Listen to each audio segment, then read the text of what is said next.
يجي زي الرئيس الكيني يقول أنا أجيب قوات شرق أفريقيا.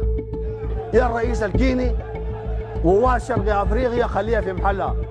أنت جيب الجيش الكيني تعال.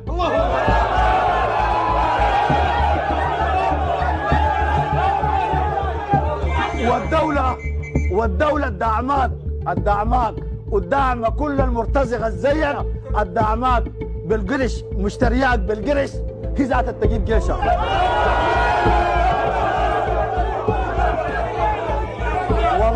والله غصب واحد فيهم بيرجع تاني ما في زي بيرجع. نحن يا اخوانا طريقنا واحد. سودان يشرق عليه الشمس يوم باكر ولا جنجويد. That is Yasir Al-Fattah, the deputy commander-in-chief of the Sudanese army. He was questioning President William Ruto of Kenya, known to be amongst the delegation which is mediating peace between him and the Rapid Response Force. We all remember it's now coming to our ever since this civil war broke out in Sudan. It started when they overthrew their president, known as Omar al-Bashir, who had ruled this country for more than 30 years. Okay, but to me, I've not come to look at why the deputy commander-in-chief was cautioning Kenya not to be among the delegation which is mediating peace. In fact, went on to dare the Kenyan army to come in Sudan, and he warned that if they dare come in Sudan, they will lose their lives. I've come to put the Sudanese scenario here back home. First of all, we have almost the same political structure like that of Sudan. Okay, leave alone Kenya. Kenya has tried to grow democratically. In fact, Kenya is the biggest democracy in East Africa because it almost ticks most of the boxes, whereas other East African countries are still grappled with dictatorial regimes. Okay, so in this episode, I've come to compare what Sudan is going through to what Uganda is going through as per now. But before I proceed, I want to let you know that if you're watching this video from a different platform, please head on to YouTube, type in Sula Mawagali. There is a lot of content of this nature. If geopolitics and economics is what you want, this will be definitely the right channel for you to subscribe to. So, I've ever done a video comparing Sudan and Uganda, and if you have never watched it, I'm going to leave the link here in the description. The crisis in Sudan started when the former president Omar al-Bashir led a bloodless coup and became president. From 1989, he ruled Sudan for more than 30 years until when the army deposed him. This army comprised of the National Army and the Rapid Special Force.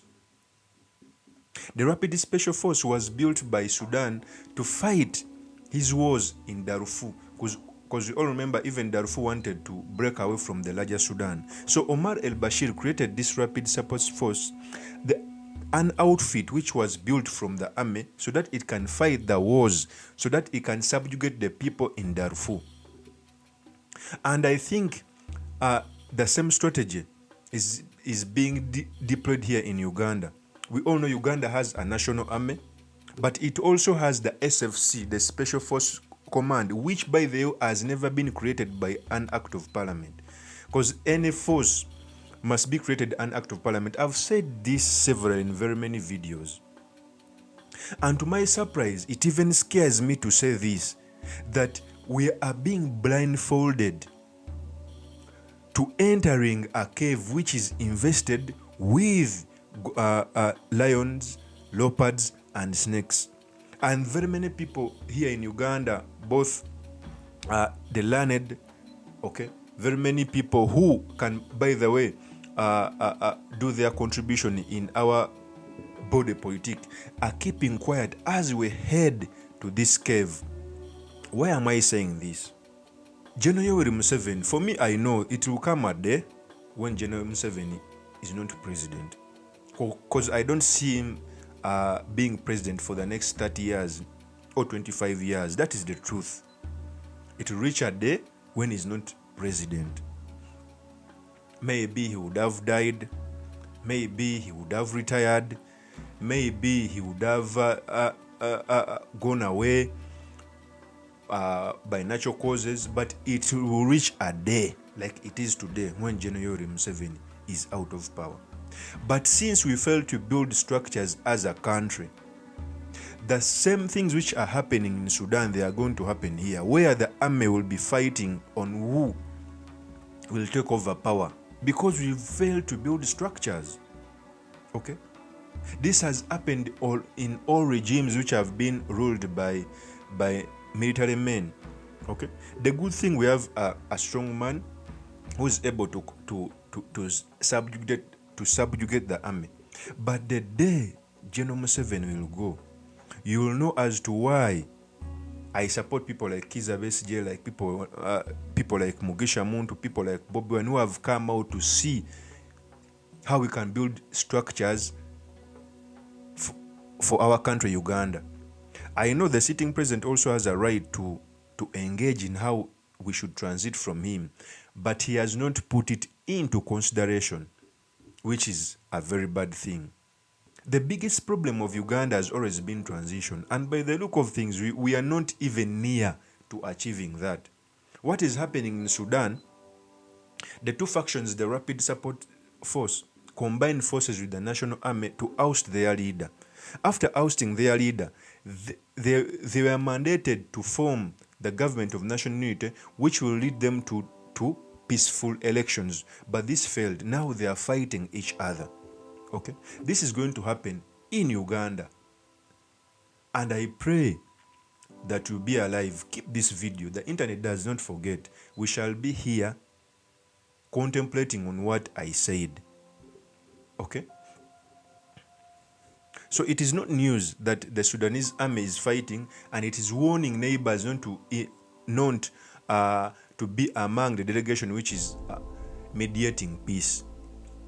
But also, what I noticed about the Sudanese deliberation, there is a loud silence of General Museveni. General Museveni has always been the arbiter of armed conflicts around East Africa. Okay, from Rwanda, from Burundi, from South Sudan, where Riek Machar was fighting with Salva Kiir. Okay, but in this conflict, he has not been called by any of the parties. So I think we can see the Sudanese army warning the Kenyan president not to meddle in their politics, but we are heading towards the same direction that Sudan has taken. And it is a matter of time. It is a matter of time. Thank you very much for listening in. If this is your first time on this YouTube channel, I implore you to subscribe, like, and comment so that I can be motivated to do more of such videos. Peace.